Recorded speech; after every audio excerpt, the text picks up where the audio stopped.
Kain tayo, panyero. Ito, ang ulam natin ay bulaklak ng kalabasa, talbos ng kalabasa, saka atin nilagyan ng hito. Ayan, oh, laki ng hito. Bulang lang o inabraw ang ating ulam. Sarap naman ito.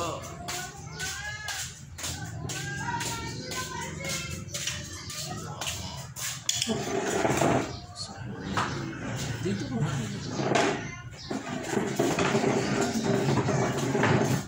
Ayan.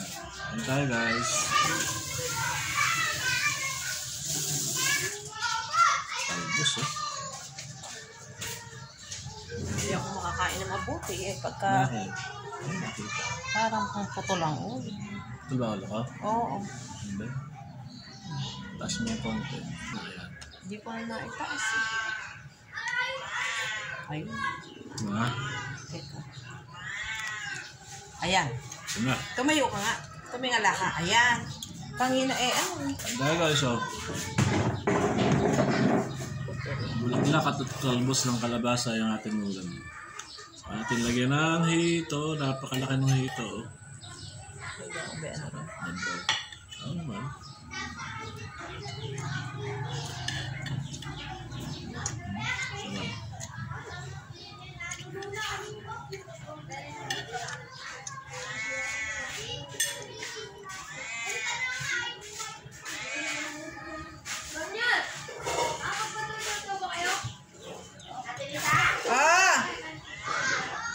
Kain! Sabi daw po niya dito dyan, pakumula daw po siya ng isang kamo dahil mamaya daw po babayan. Hindi. Ang tawag po si Taisa. Ayaw na siyang pabigyan ni Ate Sita eh. Ah, Ayaw na siyang pabigyan ni Ate Sita. Oo. Mamaya babayan. Pagka may pera sila. Sabi natin hito.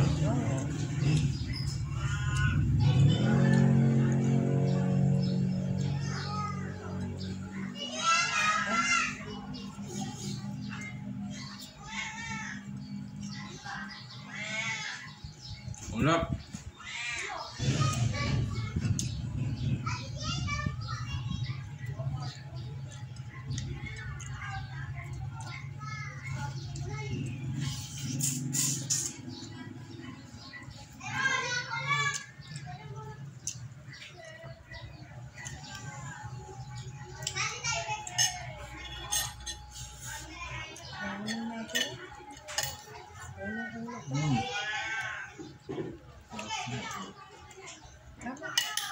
Walang natulog.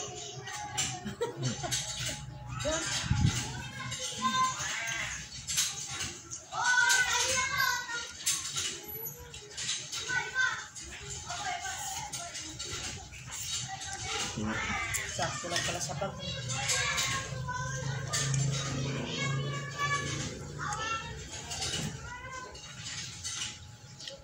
Hito.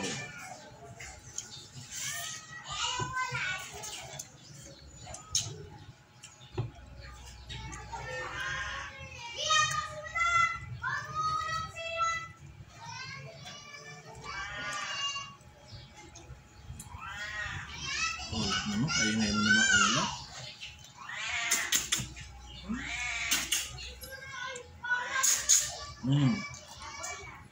Naiyak eh.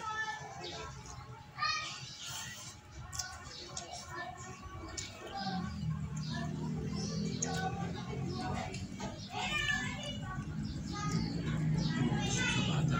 Kaya. Pala naman niya kaya.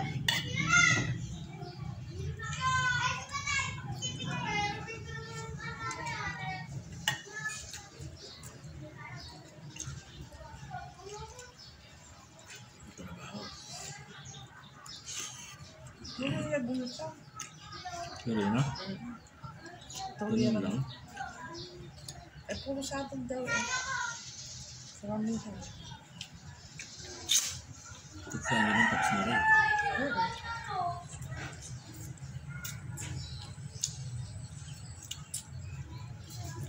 Tapos lang sila siya. construction safe. Oo. Pasok na agad sa buong. Hindi pa din.